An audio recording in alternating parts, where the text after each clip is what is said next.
uSolotwa lesibongo nge-MD sengibuke ama-operation nje onke.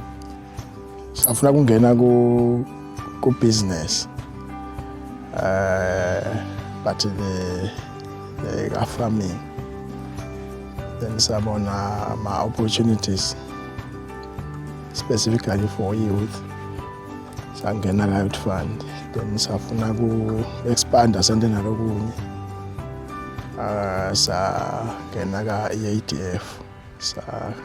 Sakhona-ke ukuchuba from the besikali besisenda sayenda into lenkulu le siyifaka cishe infrastructure ngoba yini KF bekude kakhulu infrastructure bekunalama inputs, so sokuningi sasikwenda ngalo EADF. Lesibovu uyasivetela ukuthi bathole lisito kubo FAO inhlangano yamhlabuhlangene lesebenzisana kakhulu nelitiko.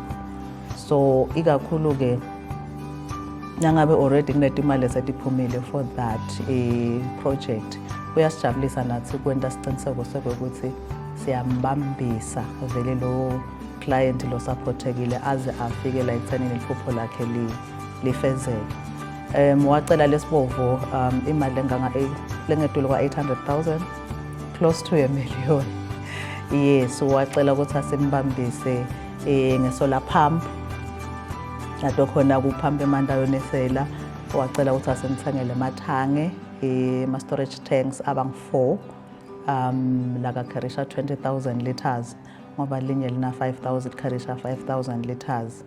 And then wacela simfakele i-drip irrigation infrastructure mhlambe lokwehlukile ngefund lesengakuchazi lokuthi ebabambisa kakhulu balimi kulehlangothi le-infrastructure.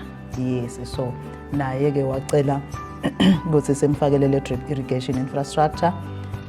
Lesibovu ngolabanye igroup yabantu labasha basegundvini benda beta sicelo sabo ku-youth fund. Ngekwathi ukuthi youth fund nguye lobuketa indzaba tebantu labasha lobolekisa ngetimali tebantu labasha. Nga-2024 basifaka sicelo sabo baphumelela sabanika timali ngathi 84,000 emalangeni. Vele ka farming makhona ama-risk, but nje we learn from there ukuthi persevere.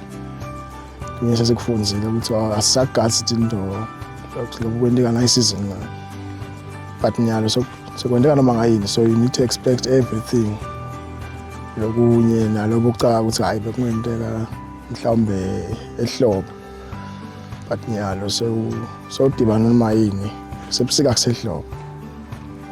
Yes, kakhulu ukuthi akhona lamathuba tingcinamba letikhona sivule tandla asithi singakunika le mali bese siyakulahla sithi wena sowungenile unathi sikubita ngekuthi ngumshado.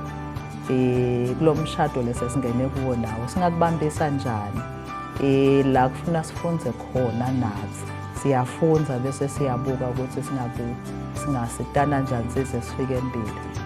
Ekucaleni sikhulumisa indzaba yokuthi bo FAO bamsita lesibovu. Bo FAO abasiti lesibovu kuphela, bawasita nalamanye emaswati